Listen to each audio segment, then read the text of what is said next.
Aïe, popoli.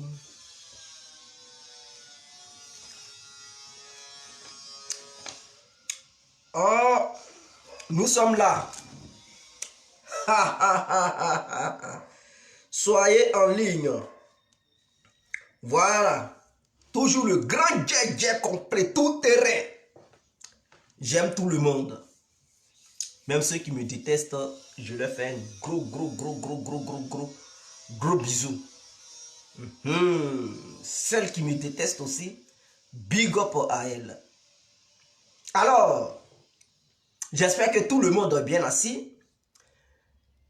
Je salue tout le monde. Bonsoir à tous et à toutes. Pour tous ceux qui ne me connaissent pas, je suis l'incontournable bien complet tout terrain, l'homme dont on parle, l'homme qui n'a pas froid aux yeux, l'homme qui ne marche pas. C'est moi, vous pouvez aussi m'appeler devant la ville, l'homme n'est rien, gouverneur italien, docteur de l'appellement Boum, laisse-moi mourir 5 plein droit. El Padrino Camari des ou la Mouja. Alors nous voilà à nouveau devant cette caméra pour parler de ce qui est encore sur la toile. Vous savez, quand je commençais la bataille de la paix des cyberactivistes, les gens me disent oh, tu es mendiant.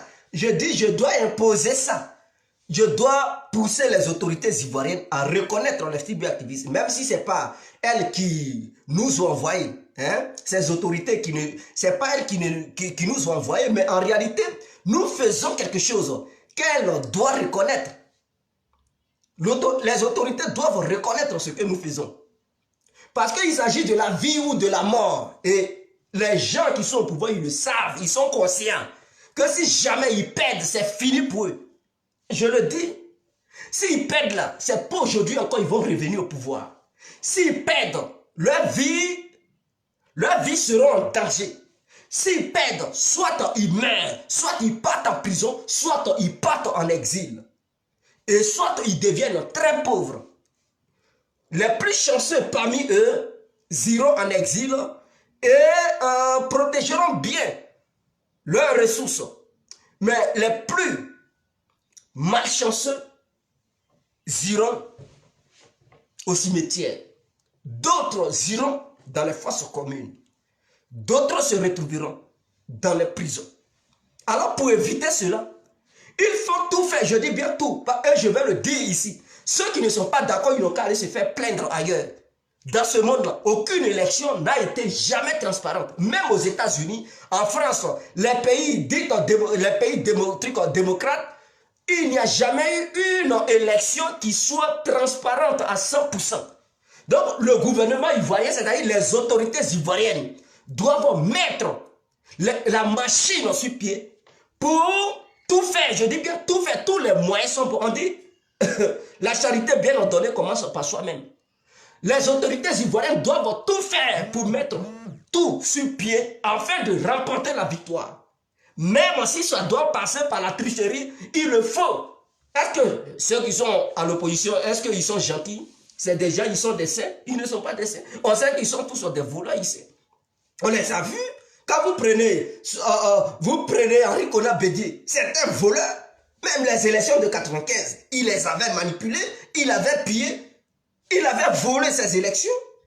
Il avait même écarté certains candidats parce qu'il avait peur. Donc, tout est possible. Mais comment Laurent Gbagbo est venu au pouvoir? Mais c'est dans le vol, on ne sait même pas, jusqu'à aujourd'hui, on ne sait même pas qui était élu véritablement par le peuple ivoirien. On ne sait pas parce qu'ils n'ont même pas donné tous les chiffres qui pouvaient convaincre les Ivoiriens à savoir si réellement Laurent Gbagbo était le victorieux ou pas. On ne sait pas. Entre Gueye Robert et Laurent Gbagbo, on ne sait même pas jusqu'à présent si c'est Gueye qui était le gagnant ou c'est Gbagbo qui était le gagnant. Mais dans tous les cas, Laurent Gbagbo a tout fait pour s'imposer en 2000. Et il est devenu président. C'est dans les rues qu'il a pris le pouvoir. Tout le monde le sait. Donc tous les moyens sont bien pour rester au pouvoir ou prendre le pouvoir. C'est ce que je tiens à dire. Il y a des gens qui vont me dire, mais Djedje, est-ce que ce que tu dis là, c'est bien? Ah, là où tu sais que ta vie est en danger, tu sais que si tu perds là, tu sais ce qui t'attend. Tu sais que si tu perds, tu connais ce qui t'attend. Laurent Gbagbo, il a présenté, mais il a perdu. Lui-même, il voit ce qu'il attend. Voilà, il s'est retrouvé chez les Blancs. Donc aujourd'hui, là, si le gouvernement d'Alassane Ouattara, le candidat du RADP perd, c'est ce qui est arrivé à Gbagbo là, c'est ce qui va leur arriver. Pour eux, là, ça sera encore pire. Moi, j'ai averti, je ne suis pas un hypocrite. Ce qui est à moi et ce que je sais, ce que je vois, c'est ce que je dis. Quitter dans l'histoire des boucliers gérés là. Je dis, il faut prendre des vrais engagements, des vraies initiatives pour vraiment boucler ça et gérer ça. Tous les moyens sont bons pour garder le pouvoir. Parce que s'ils font l'erreur de perdre le pouvoir, eux-mêmes ils savent. Ce qui est arrivé à Gbagbo et Blé Goudé ainsi que les autres, ça c'est petit pour eux là. Ça sera une catastrophe notoire. Une catastrophe pas possible et indescriptible. Et donc, ils n'ont qu'à le savoir. Et les militants du RADP doivent savoir. S'il faut tricher pour gagner les élections, il faut tricher pour les gagner. Mais c'est clair. Est-ce que dans ça, là, il y a débat? Il faudrait que toutes les mesures soient sur la table. Je dis, toutes les mesures soient sur la table. Tous les moyens soient sur la table. D'après Donald Trump, les mesures de la tricherie, c'est clair. Les mesures de la mobilisation, c'est clair. Les mesures de gérer, boucler là, il faudrait que ça soit sur la table. Au cas où le plan A échoue, il faudrait que le plan B soit mis sur pied. Si le plan B échoue, le plan, il doit avoir de A jusqu'au plan Z. Je dis, il faudrait qu'il y ait plusieurs plans sur la table. Au cas où c'est mou, sur ce plan, on attaque l'autre plan. Et le pouvoir sera gardé. Le pouvoir sera gardé, mais ceux qui ne veulent pas attendre, il ne faut pas, ils n'ont qu'à aller se plaindre ailleurs. Mais Guégué, il est clair dans ses bottes, parce que je sais, nous là, nous qui faisons les vidéos, si jamais Ouattara il tombe, mais nous tous on est morts, donc nos vies sont aussi en danger. Nos vies là sont en danger. Si jamais le gouvernement de Ouattara tombe, nous aussi là, c'est nous sur nous, on tombe aussi.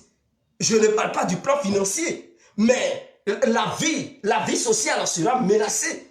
Donc, vous comprenez déjà où est-ce que je veux en venir. Donc, puisque nous voulons aller en Côte d'Ivoire de façon paisible, nous voulons défiler dans notre pays, ne pas être inquiets, alors nous ne voulons pas voir des opposants enragés de haine, qui veulent en découdre, qui veulent faire du mal à tous ceux qui ont fait des vidéos pendant qu'ils étaient dans l'opposition, à tous ceux qui étaient au pouvoir, qui les gênaient. Pour ne pas en découdre avec toutes ces personnes-là, nous demandons au gouvernement ivoirien de prendre toutes les mesures, de mettre toutes les mesures sur pied. Je dis bien mettre toutes les mesures sur pied afin de bien garder le pouvoir.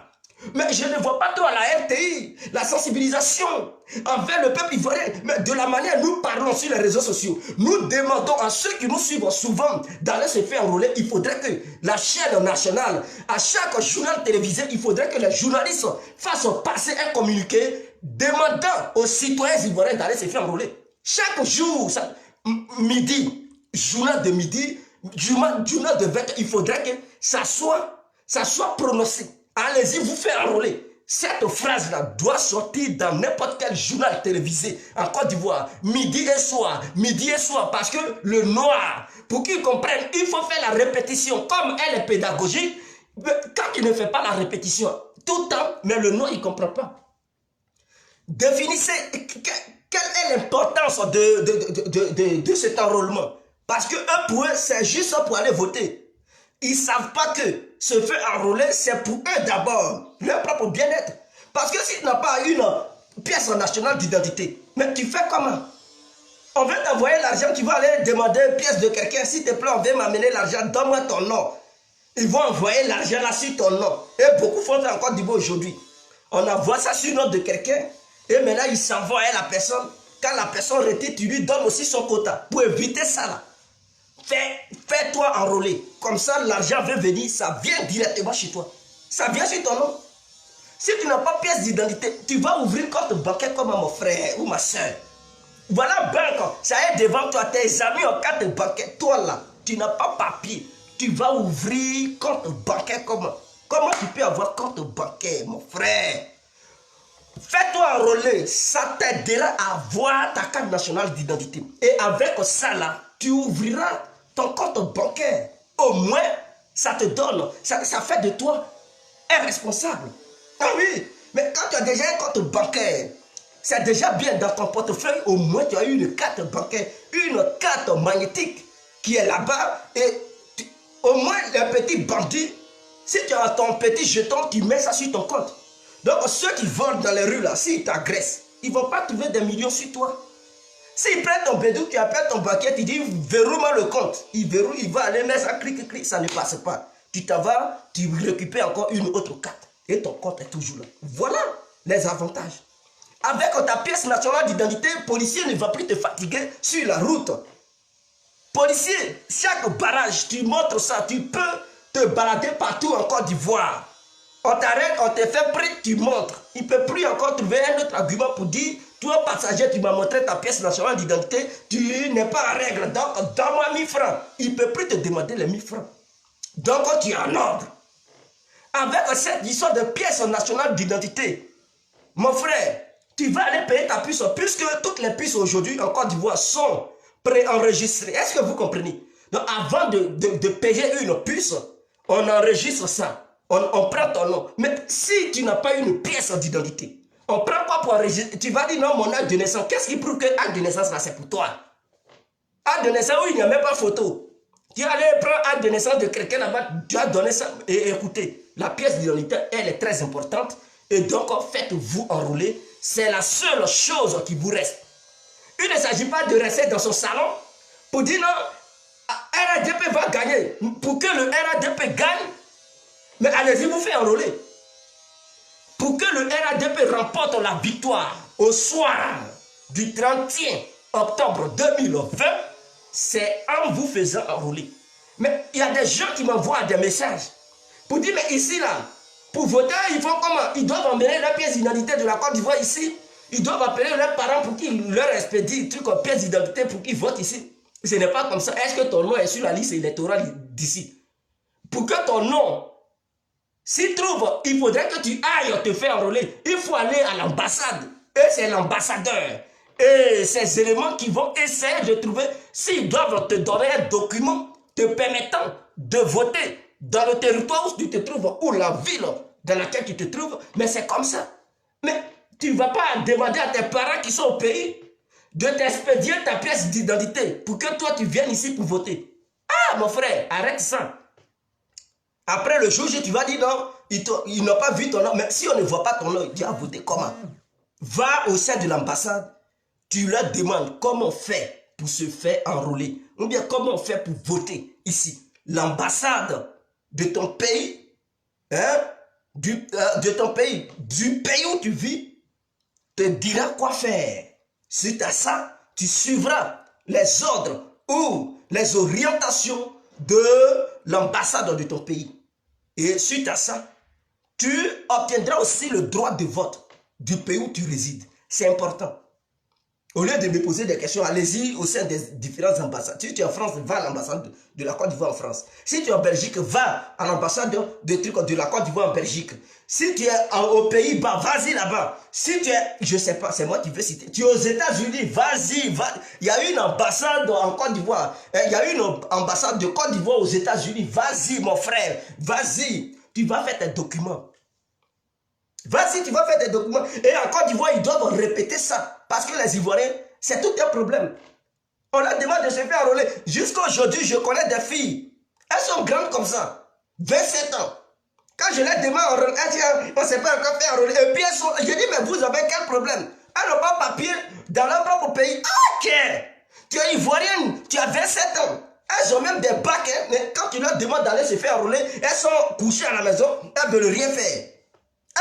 Pour se faire enrôler même, c'est tout un problème. Ok. Moi-même là, je suis découragé. J'essaie de les sensibiliser. À chaque fois que je les appelle, je leur demande de se faire enrôler. Elles disent, on vient, je dis, mais le temps passe. À l'âge de 27 ans, tu serais incapable d'aller voter. Oh, pourtant, ils ne t'ont pas interdit de voter. Quand le candidat de ton choix ne sera pas élu, tu vas encore crier. Non, pourquoi? Oh, pourtant, toi-même, tu n'es pas parti voter. Hein. Tu t'es pas déplacé pour aller voter. Maintenant, tes amis vont voter à ta place. Ils vont imposer quelqu'un que toi, tu n'aimes pas. Après, c'est pour venir crier. Oh, je ne l'aime pas. Mais tu ne l'aimes pas. Est-ce que tu as été dans les trucs, dans les urnes? Non. Tu as été à la maison parce que tu n'as pas papier. Écoutez, arrêtez ça. Au moins, les gens qui se baladent en Europe ici, qui sont dans des situations bizarres, c'est ceux-là Même eux-mêmes là, ils peuvent encore faire des documents pour voter. Je ne comprends pas. Dans ton propre pays, tu fréquentes, bien sûr, tu as tous les papiers, acte de naissance, certificat de nationalité, copie intégrale de ton acte de naissance, papier de l'un de tes parents, c'est pièce d'identité ou passeport à tout cas, ou bien acte de naissance de l'un de tes parents et tout. On te demande ça, ça encore c'est problème. Oh, ça y est dans tes narines. La ville où tu es né là, la sous-préfecture qui est là-bas, va là-bas, tu as fait papier. Tu as pris ça doudou, tu as venu te faire enrôler. Tu ne veux pas aussi. Ça là encore, c'est problème. On doit lutter avec vous. Donc ensuite, je laisse ce côté. Maintenant, concernant les cyberactivistes, écoutez, Adama Bitogo a dit aujourd'hui que les cyberactivistes, ils vont recenser 150 cyberactivistes RADP pour leur donner un salaire. C'est clair, parce que quand je disais ça ici, je dis il faudrait que les cyberactivistes soient payés. Il y a des gens qui disent, hey, quitte là, je dis je vais imposer ça. Qu'ils veulent ou pas, je vais imposer ça ici. C'est clair. Toujours c'est un combat. Quand tu débutes un combat, les gens ils vont te dénigrer, ils vont t'insulter. Mais il ne faut pas être découragé. Il faut continuer. Parce que si tu fais confiance à ce que tu dis, quel que soit les propos des uns et des autres, mon frère, tu iras de l'avant. Mais comme j'ai parlé de ça aujourd'hui, j'ai parlé de ça, pas aujourd'hui, mais ça fait un bon moment que je répète et je réitère toujours mes propos. Dans chaque vidéo, je dis il faudrait que les gens nous payent. Il faudrait que les gens nous donnent quelque chose. Ce n'est pas une obligation, mais c'est une doléance. Il faudrait que les gens donnent quelque chose à ceux qui font les vidéos. Parce que de nos jours, le monde est très vaste. Alors, les réseaux sociaux forment aussi un autre monde. Parce que nous sommes dans un monde virtuel. Et ce monde virtuel, tout est écouté. Ah oui, mais aux États-Unis, ce qui se passe là-bas, c'est parce que la vidéo du noir qu'ils ont tué, pas asphyxié, le policier qui l'a asphyxié à travers son genou sur son cou. Mais la vidéo a fait le tour du monde. Et ceux qui ont vu, ils ont été indignés. Mais ça n'a pas duré, les gens sont sortis partout pour réclamer justice. Ils ont envahi les rues. Les différentes rues américaines, ils ont commencé à casser parce qu'ils ont vu cette vidéo sur les réseaux sociaux. Donc les réseaux sociaux aussi constituent aussi un autre monde. C'est un univers. Et donc nous vivons dans ce monde virtuel où on ne se voit pas comme ça, mais on ne se voit pas. Caméra interposée. On se voit à travers des écrans. Les réseaux sociaux sont comme au moins des chaînes télévisées. Donc on s'exprime là-bas. Tu es ici, tu fais passer une information. Lui qui est de l'autre côté, il sait ce qui se passe. Tout le monde est informé à une fraction de seconde. Et donc les réseaux sociaux constituent une force. Alors, s'ils ont compris que la politique, ce n'est pas seulement d'aller dans le village, parce que s'il n'y a pas, pourquoi les gens ils se plaignent que lorsqu'ils n'ont pas accès aux médias, c'est pas bon. Ça ne leur donne pas la force politique. Pourquoi des hommes forts de ce monde, ils confisquent les médias? Ils confisquent les médias pour ne pas que certains actes de certaines personnes soient vus aux yeux de tous. Si tu mènes une action et que ça ne passe pas sur les réseaux sociaux, ça ne passe pas à la télé là. Mais si tu as mené ça ici, moi qui suis à Bruxelles là-bas, ou bien à Liège, ou bien à Anvers, ou bien à Mons, ou à Dinan, je ne saurais pas. Comment je vais savoir que tu as été là? Puisque ton acte que tu as posé, tu n'as même pas fait la publicité de cet acte. Je ne vais même pas savoir. Ah oui, je suis aussi dans mon... Quelqu'un va me dire, tu as fait ça, je vais il ment. Puisque je n'ai rien vu. Mais s'il me dit, tu as fait ça, et puis il me montre une vidéo, je dis, ah ok, ça c'est vrai. Parce que lorsqu'il y a une vidéo où des gens parlent de ça, automatiquement, je suis convaincu que telle personne a posé un tel acte. Mais tu vas aller faire des trucs, tu as donné quelque chose à quelqu'un. Moi-même, je n'ai même pas vu une vidéo qui justifie cela, et puis je vais te croire. Jamais. Jamais. Donc les réseaux sociaux, s'ils ont compris que ça a une importance, une force de frappe, alors ils sont les bienvenus.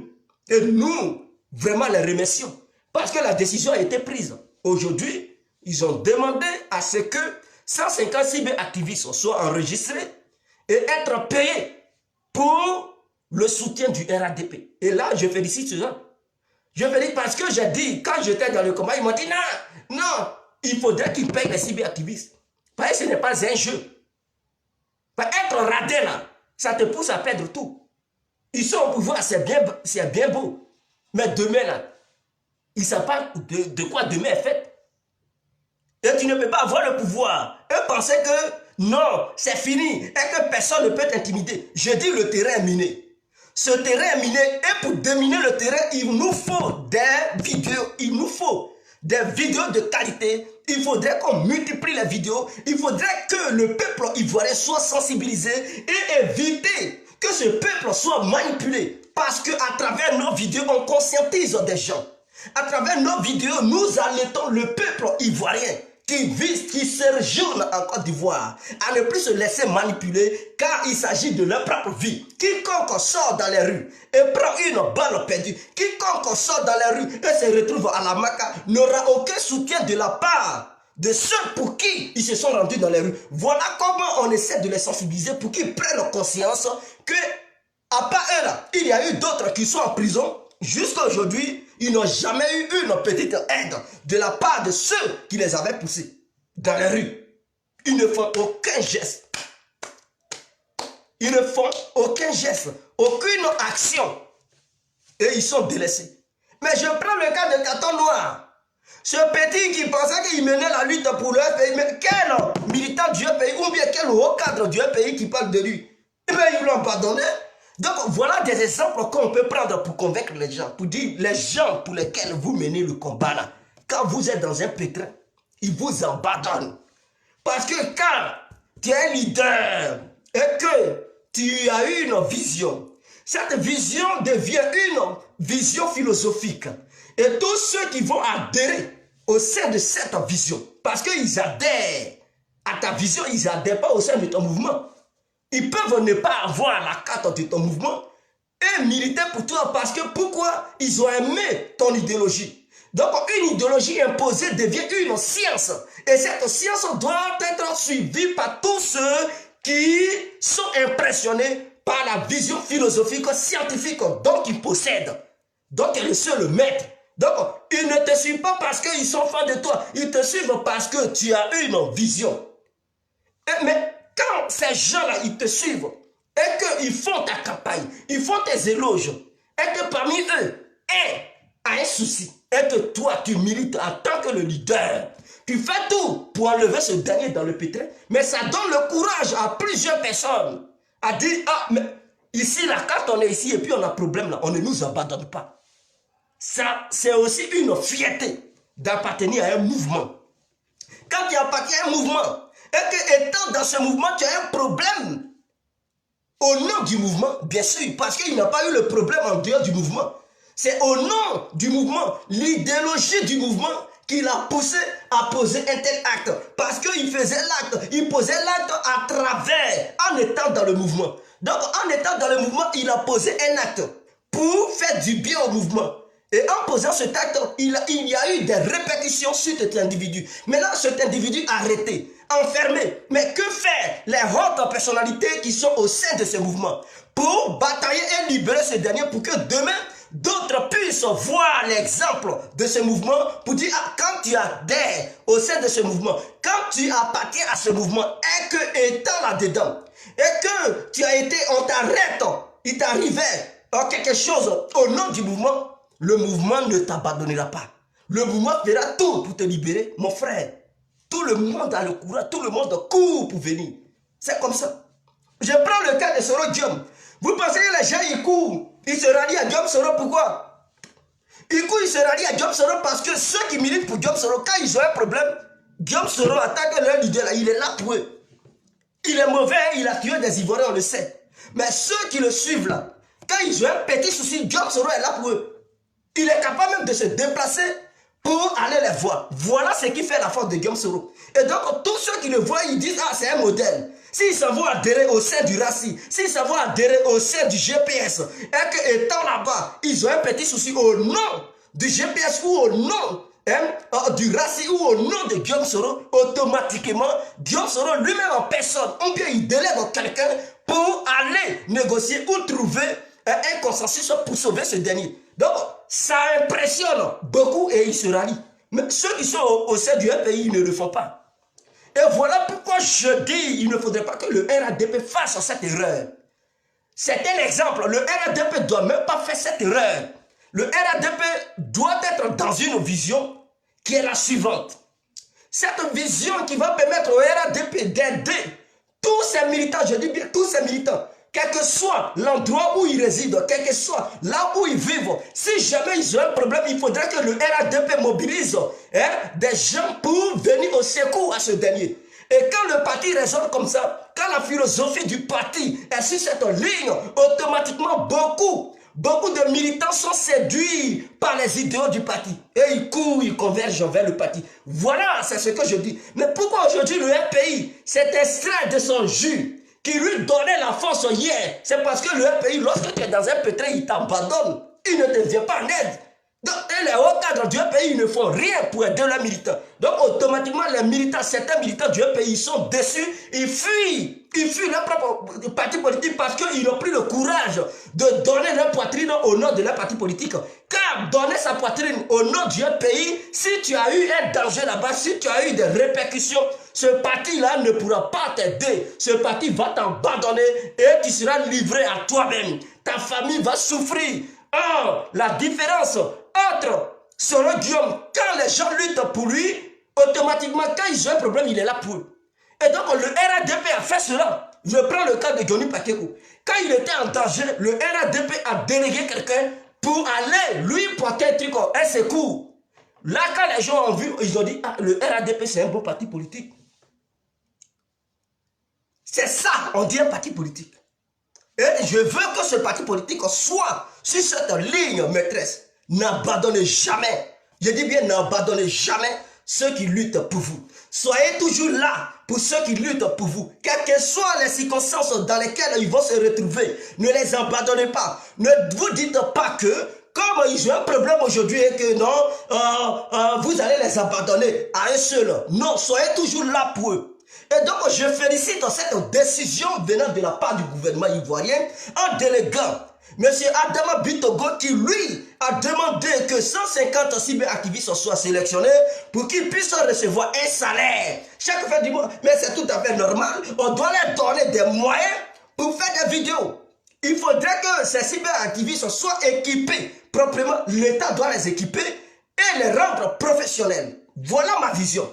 L'État doit rendre professionnels les cyberactivistes. Parce que les gens, ils se disent cyberactivistes, ils ne savent pas, ils ne connaissent pas les stratégies, les rouages du cyberactivisme. Il faut connaître les rouages de la manière les gens le disent en Côte d'Ivoire. Il faut maîtriser ça. Les sorties et les entrées. Il faut maîtriser. On ne fait pas de vidéos parce qu'il faut faire des vidéos. Des gens de nos jours, ils aiment les clashs. Si c'était des clashs, vous alliez voir 1000 personnes, 2000 personnes être en ligne, connectées. Mais quand il s'agit d'une vidéo de sensibilisation, les gens, ils ne s'intéressent pas. Les Ivoiriens, ils aiment là où on parle de clash. Mais je ne vais pas me fier à ça. Ce que je dis, même si c'est un individu qui prend conscience chaque jour que Guy fait ses sorties, c'est très important et je sais que les gens, ils vont suivre la vidéo. C'est comme ça souvent et ils suivent ça après. Et donc, ce que j'ai à dire ici, au lieu de faire des vidéos pour parler de futilité, faites plutôt des vidéos pour sensibiliser. La sensibilisation est très capitale. Parce que la première richesse d'un peuple, c'est la conscience. Si le peuple n'est pas conscient, le peuple ne saura pas où il va. Un peuple inconscient est un peuple dangereux pour sa propre nation. Parce que ce peuple est capable même de s'auto-détruire. Alors pour éviter que nous détruisons notre belle nation qui est la Côte d'Ivoire, nous devons nous-mêmes nous conscientiser et savoir où on va. On doit savoir d'où on vient et savoir où on se dirige. C'est le plus important. Voilà pourquoi je demande au gouvernement ivoirien d'encadrer ces cyberactivistes. Nous les autres, on sait de quoi on parle. Mais les autres cyberactivistes qui font des vidéos, tout simplement au lieu de parler des programmes de leurs mentors, ou bien sensibiliser le peuple en demandant au peuple de faire le bon choix, ils ne le font pas. Ils passent leur temps à s'entre-attaquer. Tu attaques l'autre cyberactiviste parce qu'il fait vidéo pour son client. Mais il faut le laisser. Tu n'as pas... Tu perds ton temps sur quoi? Il y a des gens, ils passent leur temps à attaquer. Sous le départ, ma réponse. Mais tu cherches quoi là-bas? Quand tu veux parler de politique, parle de politique. Si bon, ce n'est pas une vidéo politique, et que c'est une vidéo qui concernent les faits sociaux, c'est-à-dire les artistes et tout. Bon, tu peux faire ce genre de vidéos hein, pour parler d'eux. C'est tout à fait logique. Donc, on sait que tu n'es pas dans le domaine politique. Donc, là, tu peux faire tes clashs. C'est important. Mais au moment où tu parles de politique, on quitte dans les clashs. Voilà. Tu veux clasher quelqu'un, clash sur les leaders. Il faut apprendre, apprenez-vous à leurs leaders et non à leurs militants qui font des vidéos. Voilà pourquoi dans ces temps-ci j'ai changé. Vous ne verrez pas Guerre complet en train de faire une vidéo et attaquer un cyberactiviste parce que ce dernier n'est pas de même bord politique que JJ. Donc lui, il va prendre sa caméra et l'attaquer. Attaquer pour faire quoi? On va où? Non, on n'attaque plus les militants qui passent leur temps à faire des vidéos. On attaque les leaders.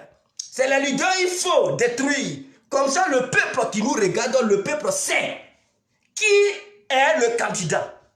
Parce que lorsque le peuple sait que ce candidat, il n'est pas présidentiable, il n'a pas la carrure, et qu'il a un passé vraiment qui trouble les Ivoiriens, il a un passé tordu, un passé déplacé, un passé négatif, automatiquement le peuple découvre qui est en face de lui et le peuple prendra une décision qui est sur la bonne ligne, c'est-à-dire une décision sage pour éviter que ce dernier devienne le président.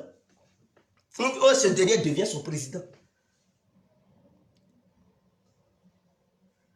Ouais, Samy fou. Mais c'est ça. Mais il y a des gens, ils passent le temps, ils attaquent, ils s'entre-attaquent. Et je suis là, je dis, mais ceux-là, est-ce qu'ils savent où ils sont même? Ils font quoi? C'est comme un petit jeu, ils sont là jouer. Ils sont là s'attaquer entre eux, mais ça devient un petit jeu. Jeu des gamins. Vous ne faites plus du cyberactivisme. Vous êtes là jouer du jeu. C'est un petit jeu, vous jouez. Vous faites un jeu de trucs.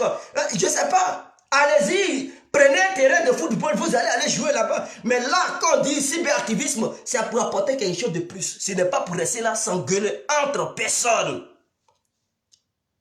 On parle de ceux qui représentent quelque chose. C'est ceux-là qu'il faut détruire. Ceux qui représentent, quand je dis détruire, je n'ai pas dit tuer, loin de là. Mais il faut les déconstruire, il faut les démonter. Quitter dans cette comédie dans laquelle vous êtes. Voilà pourquoi je demande au RADP d'interpeller les cyberactivistes qui vont recenser, de leur dire de revenir sur le droit chemin. Au lieu de passer le temps à attaquer Dogomadou, lui, il peut apporter quoi? Quelle vidéo il fait? Il ne fait même pas de vidéos sensibles. Et vous allez passer votre temps à les répondre. Sous les de Paris, les Lionel Kwame. Mais vous passez, il y a un même qui est en Italie, même lui-même pour parler. Vraiment, c'est tout un problème. Il faudrait qu'on prenne des microscopes pour analyser ses propos. Sinon, on n'entend rien du tout. On ne sait même pas qu'est-ce qu'il dit. Il mélange tout. Italien, français, gabonais, on ne sait même plus qu'est-ce qu'il dit. Il mélange, mais il y a des gens qui prennent le temps à répondre à ces gens de personnes. Et quand je regarde, je dis, mais ça aussi, c'est du cyberactivisme. Ils sont à faire. Ils n'ont qu'à arrêter. Arrêtez. Arrêtez. Donc, encadrez les cyberactivistes. Dites-leur ce qu'ils doivent dire dans la vidéo. Ne les laissez pas faire n'importe quoi. Les temps sont sérieux. J'ai dit, les temps sont sérieux. Les moments sont très importants. On parle d'une victoire. Vous allez attaquer sous le départ là. Ça va changer quoi dans la tête du citoyen qui est en Côte d'Ivoire là-bas? Lui, il veut savoir qui est Alassane Ouattara. Il veut savoir qui est Amadou Gon Coulibaly. Lui là, il veut savoir qui est Soro Diom. Parce que quand Soro Diom tuait, il y a des gens qui n'étaient pas encore nés. Donc Soro peut réussir à les séduire. Mais comment tu fais pour faire comprendre à cette nouvelle génération qui est là, qui n'a pas connu le début de Guillaume Soro, qui n'a pas connu ce que Soro Guillaume a commis en Côte d'Ivoire, comment faire pour essayer de réveiller la conscience de cette nouvelle génération? Comment faire pour montrer, décrire l'homme qui est Soro, faire le portrait de Soro, faire la biographie de Guillaume Soro? Il faudrait qu'on fasse la biographie de Guillaume Soro pour qu'on explique à la nouvelle génération qui est Soro. Il était une fois en 2002. Voici ce que Soro a fait. Si dans ta famille, quelqu'un a été tué parce qu'il y avait la guerre, c'est à cause de Soro. Quand tu dis ça, automatiquement, il se révolte. Il dit, ah bon, donc, lui qui était mort, donc c'est Soro. Automatiquement, il a une autre vision. Il voit maintenant Soro comme un danger. Il le voit comme un danger, automatiquement, il change de vision. S'il avait un peu de sympathie pour Diop Soro, Diop devient un ennemi pour lui en même temps. Il devient un bourreau pour lui. Donc, automatiquement, il cherche un autre leader. Mais comment tu dois présenter Amadou Gon Coulibaly? Est-ce qu'Amadou Gon Coulibaly a déjà touché un revolver en Côte d'Ivoire? Est-ce qu'il a déjà touché une Kalachnikov? Est-ce qu'Amadou Gon Coulibaly, il connaît ce que c'est qu'une arme? Non, même le couteau, pour utiliser même un petit couteau, pour couper même une petite orange, Amadou Gon Coulibaly ne l'a jamais fait. Parce qu'il a peur de ce qu'on appelle arme. Que ce soit arme blanche ou pas, il a peur de ça, il ne touche pas à ce genre de choses. C'est qu'il sait faire, c'est de construire la Côte d'Ivoire. Et il construit, on le voit, il est sur le terrain, il est le meilleur maçon en Côte d'Ivoire en ce moment. Alassane est président, Alassane est là, mais le meilleur là, c'est Amadou Gon Coulibaly. Parce que pour avoir un bon gouvernement solide, pour avoir des gens capables, mais c'est le premier ministre qui fait le boulot. Mais Amadou Gon Coulibaly, il n'a jamais été un ministre taré. Il a été un ministre conscient et il savait ce qu'il faisait. Il a choisi les bons pions au sein de son gouvernement. Il a permis à Alassane Ouattara à ce que son gouvernement fonctionne. Parce que si le premier ministre échoue dans son choix de nomination, mais le gouvernement écroule. Si Amadou Gon Coulibaly avait choisi des ministres voleurs, ils n'allaient pas travailler, ils allaient passer leur temps à piller le pays. Mais c'est parce qu'il a eu la lecture du coup, la lecture des yeux. Amadou Gon Coulibaly, c'est quelqu'un qui a la lecture des yeux. La finesse des choses, c'est quelqu'un, il lit, avant de te choisir, il voit déjà dans ta tête. Il sait de quoi tu es capable. Il ne choisit pas n'importe qui. Mais il y a des gens qu'on ne connaissait pas, on dit, mais lui là, il est pauvre, on le nomme ministre, il veut apporter quoi? Mais quand Gon Coulibaly dit, c'est lui, je veux, qu'il soit pauvre ou pas, c'est qui est dans sa tête là, c'est de ça que j'ai besoin. Quand il le met, ceux même qu'on pensait qu'il ne pouvait rien faire, c'est ceux-là même qui travaillent pour le pays. Et tout le monde a été abasourdi. Tout le monde a été étonné. Voilà pourquoi Alassane sort les yeux gaillardement ouverts. Parce qu'il a fait un bilan positif. À cause de Gon Coulibaly. Et c'est de ce Gon Coulibaly là que nous sommes là parler. Mais je n'ai même pas encore fait, je n'ai même pas encore battu campagne pour Gon Coulibaly. Ça vient. Ça, c'est un petit échantillon. Pour montrer aux CB activistes que c'est comme ça qu'ils doivent procéder. Pour leur montrer la stratégie à appliquer. La stratégie à appliquer. Tout le monde parle d'Alassane Ouattara. Pour dire qu'il est le meilleur président. Il a bien construit le pays, mais s'il a réussi, c'est parce qu'il a eu un bon premier ministre. Mais demandez à Gbagbo, pourquoi son gouvernement avait échoué? Parce qu'il avait un ministre, un rebelle, au sommet de dans le fauteuil du premier ministre, qui était Diop Soro, un incompétent. Mais le gouvernement était catastrophique. Parce que quand tu choisis un premier ministre qui n'a rien dans la tête, qui est incompétent sur tous les plans, mais il va choisir des faux ministres.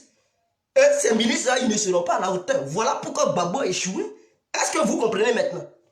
Donc, quand on dit un gouvernement réussi, c'est le premier ministre qui est le cerveau du gouvernement. C'est lui qui choisit les pions. Alassane a eu raison de choisir Gon Coulibaly parce qu'il savait, il connaissait ses compétences. Donc, vous ne pouvez pas parler de la réussite du gouvernement d'Alassane sans parler de Gon, parce que c'est lui le noyau dur. S'il était fautif, Ouattara, il échouait. Je dis bien, Ouattara échouait sur tous les plans. Ce n'est pas le président lui-même en question qui travaille. Ce n'est pas le président qui va sur le terrain. Ce n'est pas le président qui contrôle tout. Lui, il donne des instructions. C'est au premier ministre d'obliger les autres à appliquer ce que le président a dit. Mais si le premier ministre c'est un voleur et il est incapable, mais tous les ministres qu'il a choisis, s'il a choisi ses copains voleurs, mais eux tous ils vont appliquer le vol. Et le président va s'énerver. S'il n'est pas dur, là, il n'est pas fort, mais lui-même il va démissionner, il va dire je ne peux pas.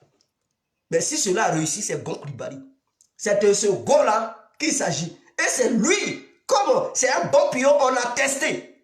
On a testé, on a goûté. On sait que le goût est parfait. Je dis bien le goût est parfait. Le goût est sain. Et donc avec un tel goût qui vraiment t'a conduit dans les anges, qui t'a conduit dans la sainteté, mon frère, est-ce que tu vas laisser le bon goût pour aller prendre un goût amer? Tu as cherché quoi là-bas?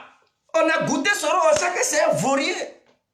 Soro, Gbagbo, on les a goûtés, on a vu que leur sauce là, c'était sauce au gnagna. C'est tellement amer, plus que même le gnagna.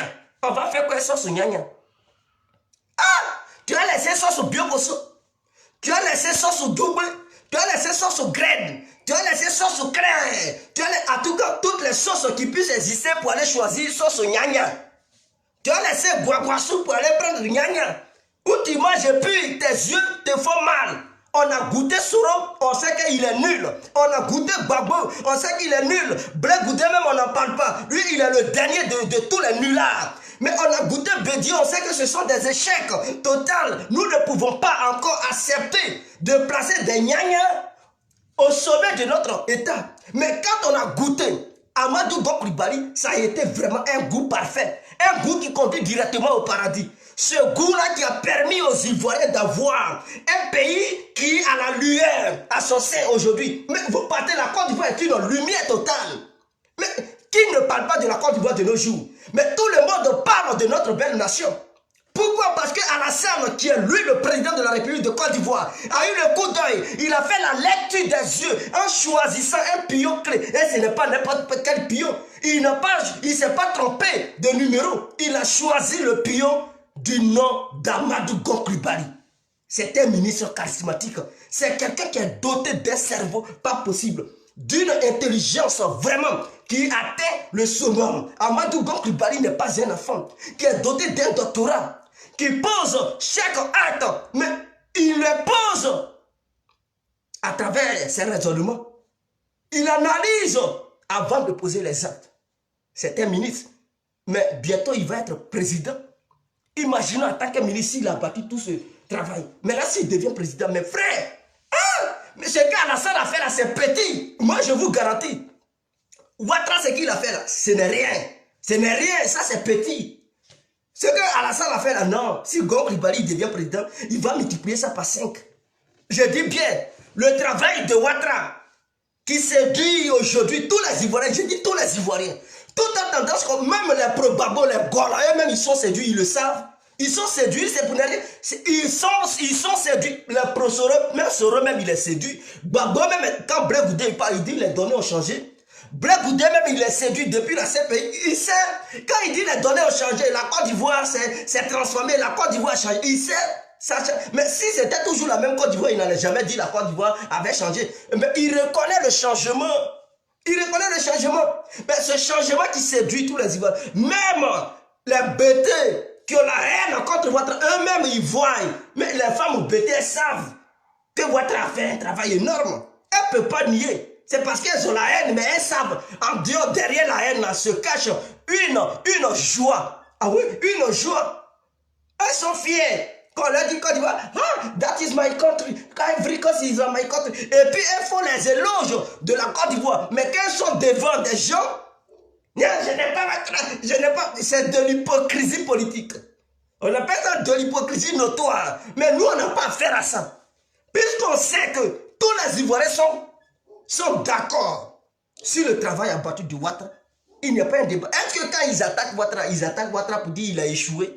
Non, ils n'envoient pas le débat là-bas parce qu'ils savent que ce terrain-là est miné pour eux. Ce terrain-là, il y a assez de pièges, ils ne pourront pas s'en sortir. Donc, tout le débat là, il dit Ouattara, Burkinabé, c'est là-bas, ils orientent toujours le débat. Parce que s'ils envoient le débat sur le plan du développement, ils savent qu'ils restent là-bas. Parce que nous avons tous les arguments. On a assez d'arguments pour les déconstruire et les reconstruire. Donc, ils savent sur quel terrain il ne faut pas orienter le débat. Et quand tu orientes le débat sur ce terrain, ils s'énervent. Ils s'énervent parce qu'ils n'ont pas d'arguments. Mais ce que vous voyez, et puis ça vous séduit aujourd'hui là, soyez calme. Soyez comme ça, ce n'est que... Quand on dit échantillon, là, ça veut dire la sauce. Elle est dans la casserole. Tu mets la louche dedans. Et puis tu mets dans ta peau. Et puis tu prends ta langue, tu viens. Tu goûtes. Quand tu goûtes là, le goût que tu ressens, tu dis, oh, la sauce, elle est vraiment, elle est magnifique. Elle a un bon goût. Mais c'est ça qu'on appelle échantillon. Tu n'as même pas encore mangé la vraie sauce. Mais avec le goût seulement, tu as le courage même d'appeler tes amis pour dire venez, on va faire une bonne table, on va goûter. Parce que toi-même, tu es déjà convaincu que la sauce ne va pas tourner. Mais, mes frères, ce qui s'est passé en Côte d'Ivoire, c'est que vous avez déjà vu un peu là. cette petite construction qui fait la fierté des Ivoiriens aujourd'hui, ça, c'est comme si tu prenais la sauce dans une eau louche et puis tu mettais un peu dans ta pomme pour goûter. Ça, c'est échantillon. Mais la vraie sauce, là, pour la manger et la consommer, là, c'est ça qui est Gon Coulibaly. Pour goûter la vraie sauce, pour mettre ça dans une assiette et déguster ça proprement. C'est Gon qui a préparé la sauce. C'est lui qui connaît le vrai goût. On a vu seulement le goût. C'est l'odeur du goût qu'on a respiré. Et puis on est fier. Mais pour déguster maintenant sur la langue, c'est Gon qui a préparé. C'est pas lui qui a fait le gouvernement. C'est lui, c'est sa sauce que vous voyez là. Maintenant, Gon va nous servir cette sauce. Il veut être président pour nous servir. Pourquoi ne pas le voter? Tu vois une bonne sauce, tu vas aller prendre sauce gna. Ou tu vas manger tes paquets, tu vas s'en foutre, on dirait un porc qu'ils ont fermé, truc son grain. Mon frère, il ne faut pas faire cette erreur. Vote Gon, avec Gon, la sauce sera dégustée. C'est-à-dire le développement va se multiplier par 5. Ce que vous voyez, c'est petit. C'est petit. Mais il y a développement encore dans le développement. Vous allez voir et apprécier. C'est clair. Vous allez voir et apprécier. Donc, je pense qu'on va se limiter là. On ne va pas trop durer sur ce direct. Parce que c'est un direct qui est très précis. Et j'interpelle encore le gouvernement ivoirien de recadrer les cyberactivistes. Ils n'ont qu'à leur demander ce qu'ils doivent faire. Ils n'ont qu'à quitter dans la futilité en passant leur temps à clasher. Ils clashent pourquoi? Moi, je ne regarde même pas les vidéos des professeurs en ce moment. Je ne les écoute même pas.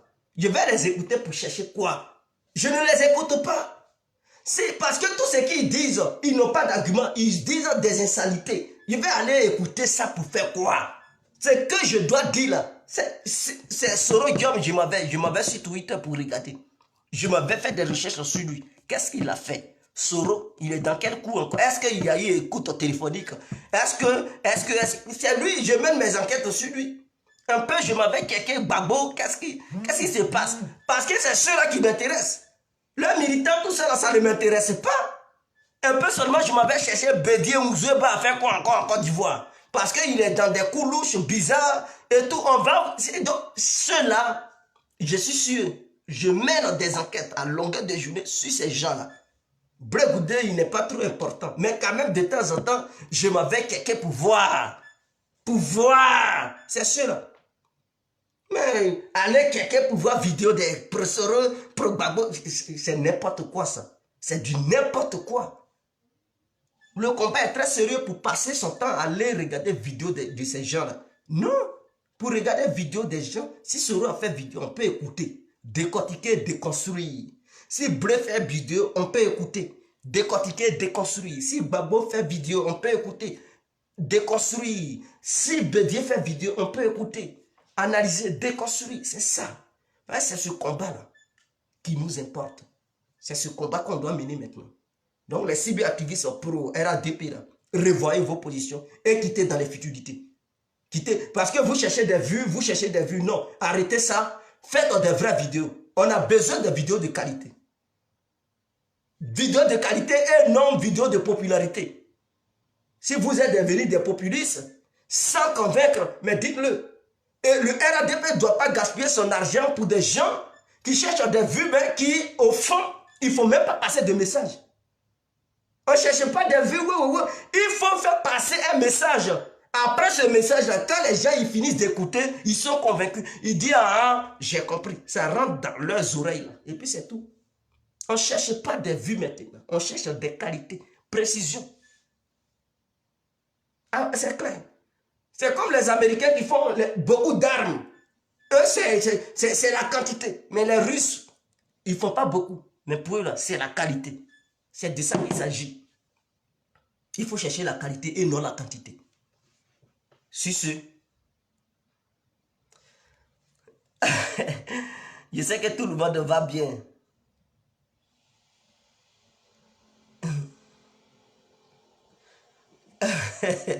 Nancy Filcon. Donc voici un peu ce que je tenais à dire. Donc c'est le message, mon combat a fait qu'ils ont compris, où j'ai dit non qu'à payer les cyberactivistes, ils ont compris. Et ils ont pris la décision de le faire à partir du mois prochain. Ça, c'est une décision salutaire. Des gens m'ont insulté au début. Mais quand ça va commencer, ils seront les premiers à être heureux. Or, pourtant, ces gens-là, ils me traitaient de mendiant. Quand ils vont leur donner maintenant, là, ils vont ouvrir leurs dents là. Ils vont monter leurs 36 dents là, pour ne pas dire 32 dents. Pour rigoler, parce qu'ils sont contents. Mais pour que ça arrive là, il a fallu que Guégué parle. Des gens m'ont appelé, Guégué, on a compris ta doléance. Cette vidéo, on écoute et c'est très important. Pendant que je faisais, les gens m'insultaient, d'autres m'appelaient pour m'encourager, me féliciter. D'autres m'ont appelé d'Abidjan pour dire non, ils nous écoutent, ils nous voient. Et à le bon moment, ils vont faire des gestes. Mais ceux qui ne savaient pas, ils pensaient que non, Guégué, il se ridiculisait. Non, c'est arrivé jusqu'au sommet de l'État. Des gens ont dit qu'il faut prendre compte, il faut tenir compte de ceux qui font les vidéos parce qu'ils sont importants dans la société. Ils ont dit, ok, ils vont sélectionner 150 cyberactivistes. Et moi, dans cette vidéo, je demande au gouvernement ivoirien de ne pas sélectionner n'importe qui. On a besoin de la qualité et non de la quantité. Passer le temps à attaquer d'autres cyberactivistes, ce n'est plus le bon, ce n'est pas une bonne stratégie. Ce n'est pas une bonne stratégie. La nouvelle stratégie, c'est d'attaquer leur cerveau, c'est-à-dire ceux qui les dirigent. Ceux pour qui ils font les vidéos, c'est à ceux-là qu'il faut attaquer. C'est à ceux-là qu'il faut s'apprendre. Et c'est une vidéo qu'il faut faire pour démontrer la capacité et la bonne gouvernance du pouvoir en place. Il faut faire aussi des vidéos pour montrer ça aux Ivoiriens. C'est ça la conscientisation. On ne peut pas passer des temps à faire des clashs, et puis on va dire on conscientise. Non. Il faut des vidéos de qualité et non des vidéos de quantité. C'est important, c'est ce que je dis. C'est ce que je dis aux gens. Donc voici ce que je tenais à dire. Le mois prochain, voilà, 150. Donc le gouvernement doit voir les différents cyberactivistes. Ceux qui font des vidéos sensées et non des vidéos de comédie. Et si ceux qui font des vidéos de comédie, s'ils peuvent les interpeller et leur donner des orientations pour dire, écoutez, on aimerait bel et bien vous payer, mais changez un peu. Voici comment vous devez faire vos vidéos. Voici. C'est ce qu'on veut. Évitez les clashs. Les clashs, les Ivoiriens, ils aiment les clashs. Ça fait des buzz, bien sûr. Mais après les buzz, ils ont retenu quoi dedans?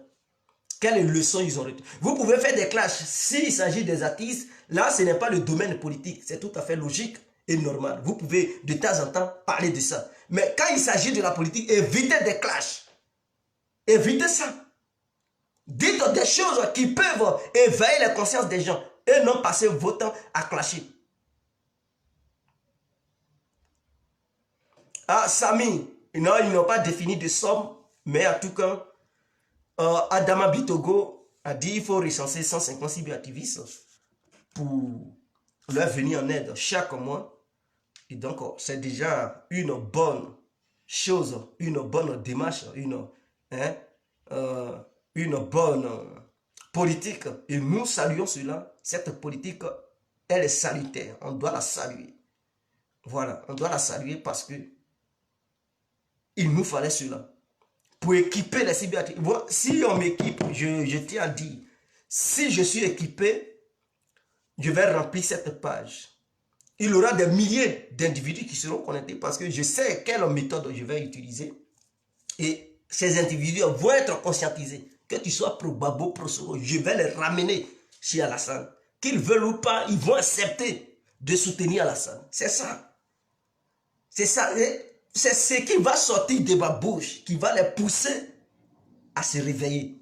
Parce que là, jusqu'à présent, beaucoup ne se sont pas encore réveillés. Il faut les réveiller. Leur moi là, il faut toucher ça. Pour qu'ils puissent dire, comme ça, ils vont se réveiller. On a besoin d'équipement. S'il y a équipement, il y a le campagne, Gon Klubayi, il va dormir tranquille. Il va rester à la maison, il va dormir.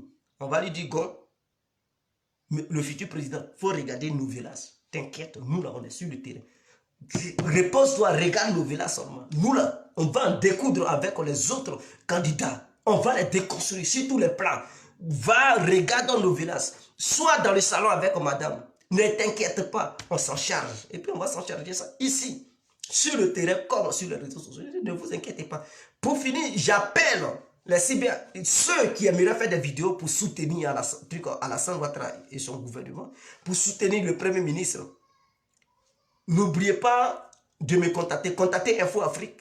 Nous allons vous ajouter comme administrateur. Vous allez faire vos vidéos sur Info Afrique. Info Afrique est là pour vous.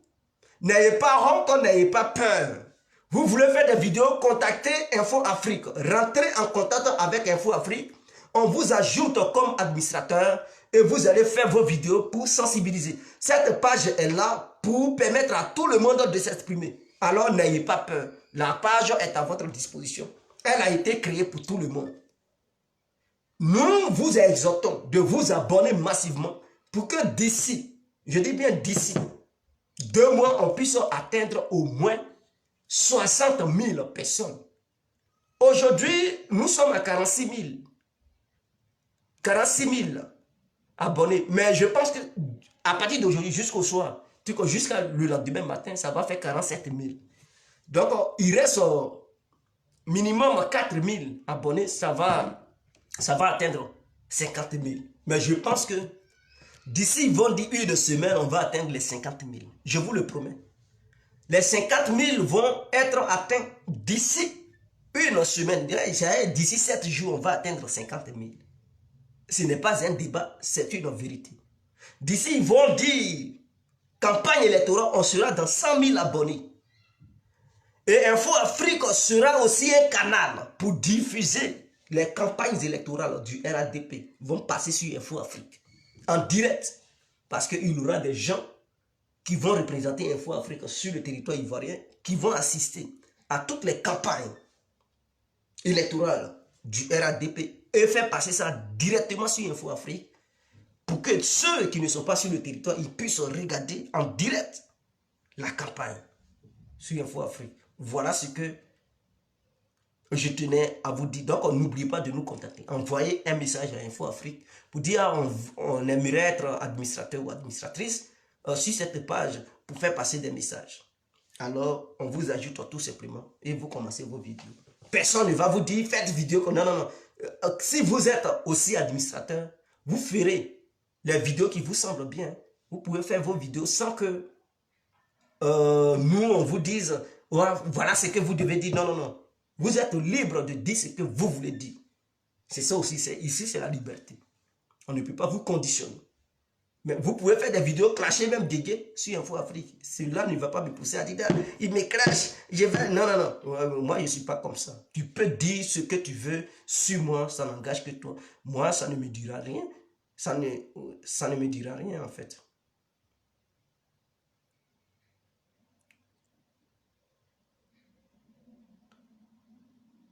Donc, ciao, ciao, je vous remercie infiniment. Vive la Côte d'Ivoire, vive les Ivoiriens éclairés. C'était l'incontournable guerre qui a compris ensemble. Ciao.